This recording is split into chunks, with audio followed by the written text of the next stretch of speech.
Around the World in 80 Days, Chapter 2, in which Passepartout is convinced that he has at last found his ideal.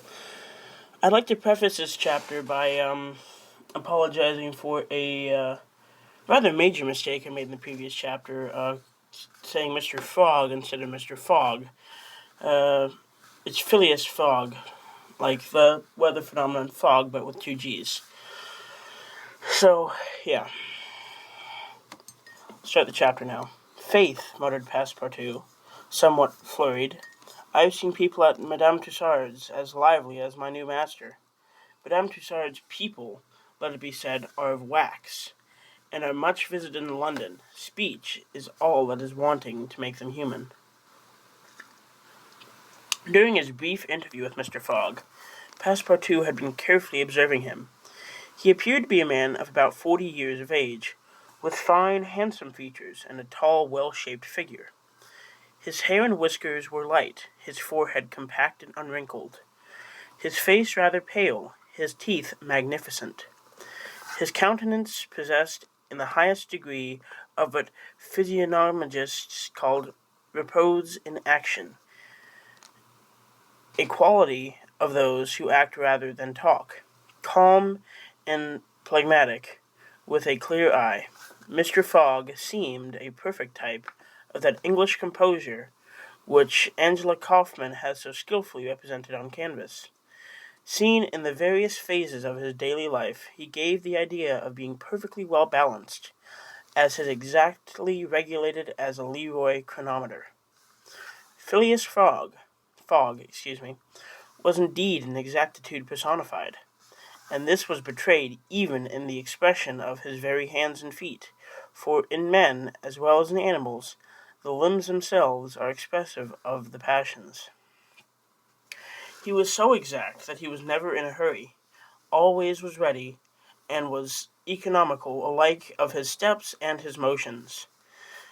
He never took one step too many, and always went to his destination by the shortest cut. He made no superfluous gestures, and was never seen to be moved or agitated. He was the most deliberate person in the world, yet always reached his destination at the exact moment.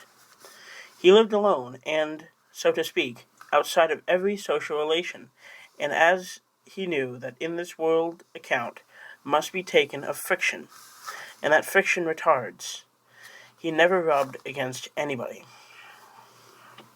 As for Passepartout, he was a true Parisian of Paris, since he had abandoned his own country for England, taking service as a valet. He had in vain searched for a master after his own heart.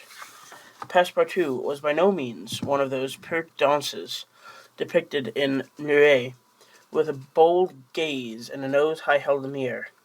He was an honest fellow, with a pleasant face, lips a trifle protruding, soft-mannered and serviceable, with a good round head, such as one likes to see on the shoulders of a friend. His eyes were blue, his complexion rubicund, his figure almost portly and well-built, his body muscular, and his physical powers fully developed by the exercises of his younger days.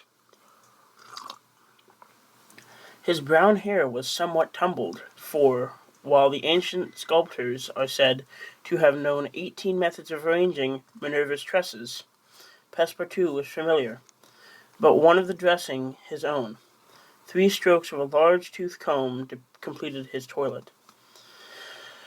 It would be rash to predict how Passepartout's lively nature would agree with Mr. Fogg.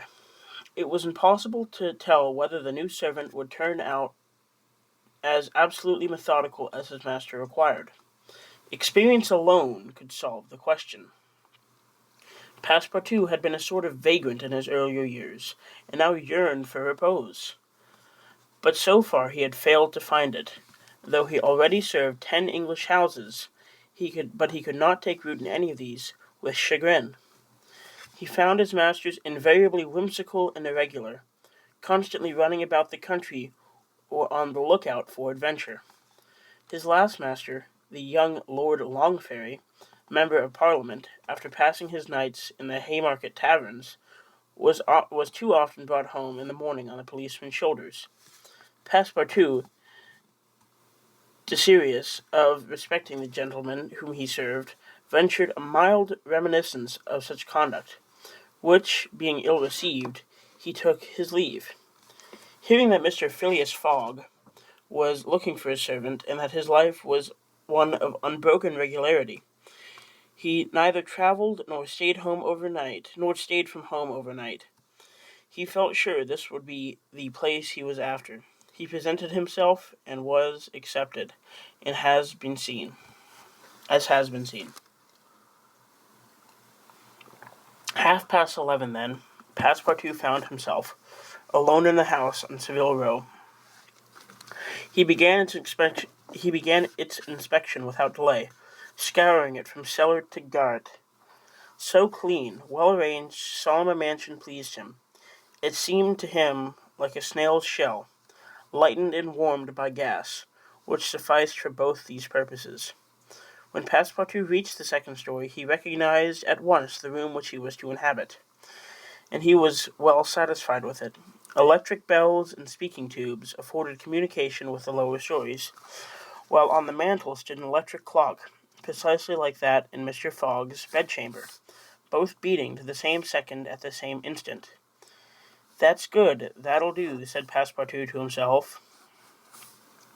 He suddenly observed, hung over the clock, a card which, upon inspection, proved to be a program of the daily routine of the house. It comprised all that was required of the servant, from 8 in the morning till exactly which hour Phileas Fogg rose, till 11:30, when he left the house for the Reform Club. All the details of the service, the tea and toast at 23 minutes past 8, the shaving water at exactly 37 minutes past 9, the toilet at 20 minutes before 10, everything was regulated and foreseen. That which had to be done from 11:30 a.m. till midnight, the hour at which the methodical gentleman retired. Mr. Fogg's wardrobe was amply supplied in the best taste. Each pair of trousers, coat, and vest bore a number, indicating the time of year and season at which they were in turn to be laid out for wearing, in the same system which applied to the master's shoes. In short, the house in Savile Row, which must have been a very temple of disorder and unrest under the illustrious dissipated Sheridan, was coziness, comfort, and method idealized. There was no study, nor were there books, which would have been quite useless to Mr. Fogg, for at the Reform 2 libraries, one of general literature and the other of law and politics, were at his service. A moderate-sized safe stood in his bedroom, constructed so as to defy fire as well as burglars. But Passepartout found neither arms nor hunting weapons anywhere. Everything betrayed the most tranquil and peaceable habits. Having scrutinized the house from top to bottom, he rubbed his hands. A broad smile overspread his features as he said, and he said joyfully, "This is just what I wanted. Ah, we shall get on together, Mr. Fogg and I. What a domestic and regular gentleman, a real machine. Well, I don't mind serving a machine."